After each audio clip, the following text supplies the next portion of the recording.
Ramadan, Ramadan, Ramadan ya Habib, Ramadan. Assalamualaikum warahmatullahi wabarakatuh. Bismillahirrahmanirrahim. Alhamdulillahirabbil alamin wassalatu wassalamu ala asyrofil anbiya'i wal mursalin wa ala alihi washabi ajmain amma ba'du. Qala Allah ta'ala fi kitabil karim, a'udzu billahi minasyaitonir rajim. Ya ayyuhalladzina amanu kutiba alaikumus syamu kama kutiba alal ladzina min qablikum la'allakum tattaqun.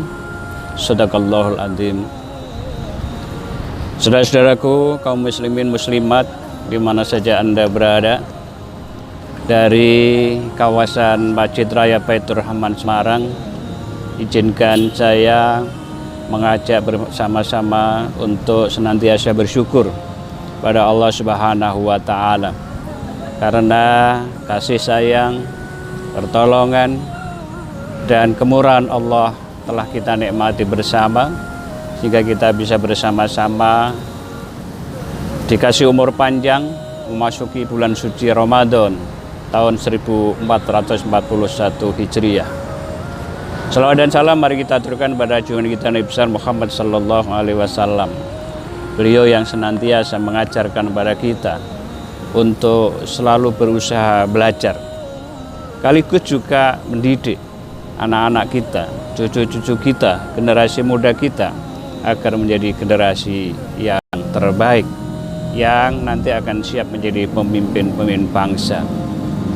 Saudara-saudaraku yang dimuliakan Allah, melalui kesempatan ini saya ingin mengajak, yuk kita renungkan bahwa puasa atau bulan suci Ramadan bisa kita sebut sebagai bulan tarbiyah.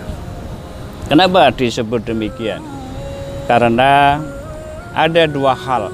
Yang pertama tentang puasa di bulan suci Ramadan, dan yang kedua adalah tarbiyah. Bagaimana kita ketahui bersama bahwa Ramadan artinya membakar, sementara saum itu sendiri artinya adalah menahan diri. Artinya apa? Ibadah puasa adalah ibadah yang tentu diawali dari niat di malam hari, dianjurkan bersahur di fajar bahkan menjelang imsak, kemudian nanti menahan dari makan dan minum dan hal lain yang bisa membatalkan puasa sehari penuh sampai dengan terbenamnya matahari, dan disitulah kita diperintahkan untuk segera berbuka puasa. Yang kedua, tarbiyah berasal dari kata robba yurabbi tarbiyatan, artinya mendidik. Bagi orang-orang dewasa yang sudah terbiasa berpuasa, mungkin ini sudah menjadi hal yang sangat biasa, karena memang belajar di waktu kecil itu membiasakan diri untuk menahan makan, minum, dan hal-hal lain yang bisa membatalkan ibadah puasa sampai dengan terbenamnya matahari. Tapi bagi anak-anak kecil, ya, terutama para peserta didik yang ada di lingkungan keluarga besar Yayasan Pusat Kajian dan Pengembangan Islam Masjid Raya Baitur Rahman, maka ini perlu diawali dengan cara membiasakan diri. Misalnya, ketika nanti fajar kita memulai, karena insya Allah tanggal 1 Ramadan kita akan mulai pada hari Jumat besok, maka anak-anak kita yang ya usia-usia ya SD kelas 1 atau mungkin kelas berapa ya sampai kelas 6, meskipun secara hukum mereka ini belum termasuk golongan mukallaf yang diwajibkan menjalankan ibadah puasa, akan tetapi tidak ada salahnya kalau kita didik mereka untuk ikut bersahur.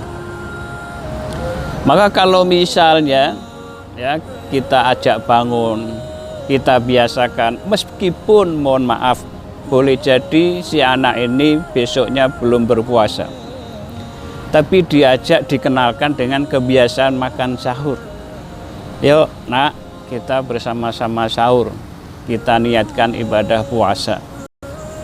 Yang namanya anak kecil biasanya kan selalu melihat jam, menghitung terus begitu.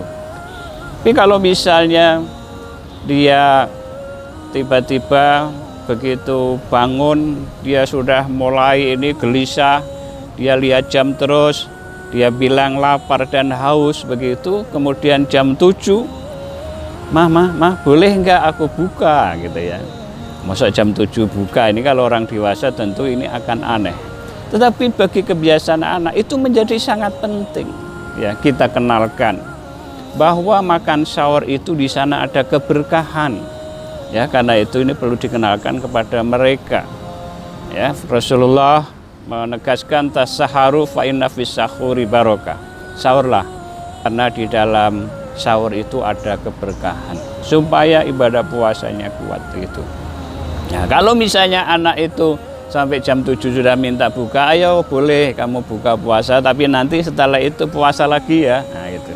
Nanti bukanya jam 9 gitu.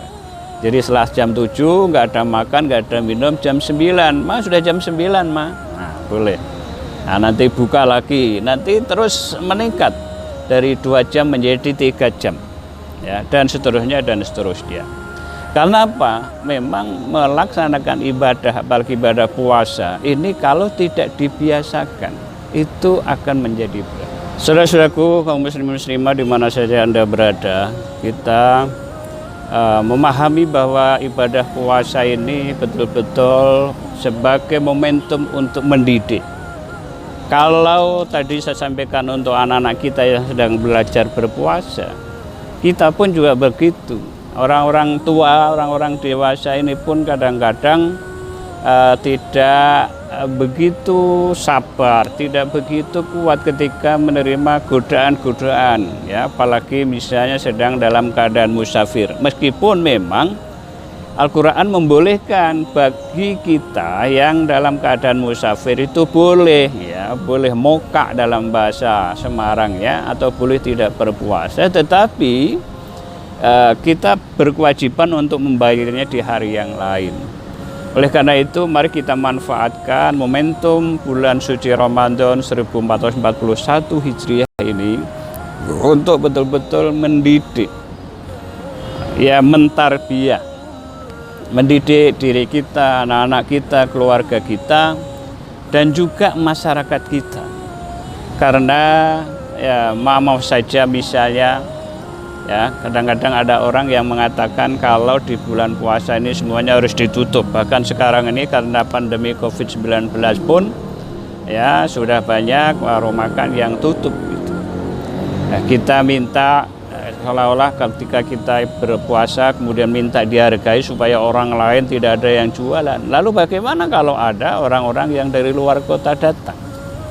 Ya, ini juga bagian dari kesabaran kita. Oleh karena itu, jadi ibadah puasa mari kita manfaatkan sebaik-baiknya, termasuk untuk mendidik sifat sikap mental kita untuk menghindari hal-hal yang membatalkan pahala dari ibadah puasa kita.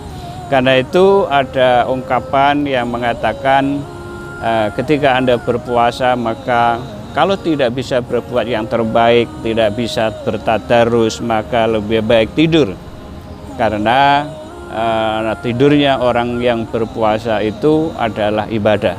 Tentu ini tidak dimaksudkan agar supaya orang yang puasa itu tidur terus, bukan itu, tetapi itu hanya pilihan mendidik kita supaya kalau kita tidak bisa memanfaatkan saat-saat puasa untuk mempuasakan jasmani kita, untuk mempuasakan penglihatan kita, untuk mempuasakan penciuman kita, untuk mempuasakan indera kita, maka kita bisa akan terjatuh ke dalam kelompok orang-orang yang diwanti-wanti oleh Rasulullah. Kam min shaimin laisa lahu min siyamihi ilal juwal atos. Banyak sekali orang yang menjalankan puasa akan tapi dia tidak mendapatkan apa-apa dari puasanya itu kecuali hanya lapar dan haus.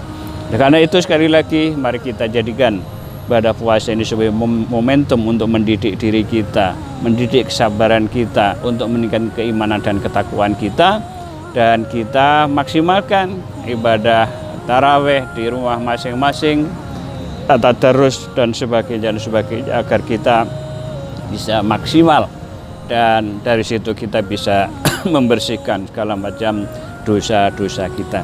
Demikian, mudah-mudahan ada manfaatnya. Assalamualaikum warahmatullahi wabarakatuh.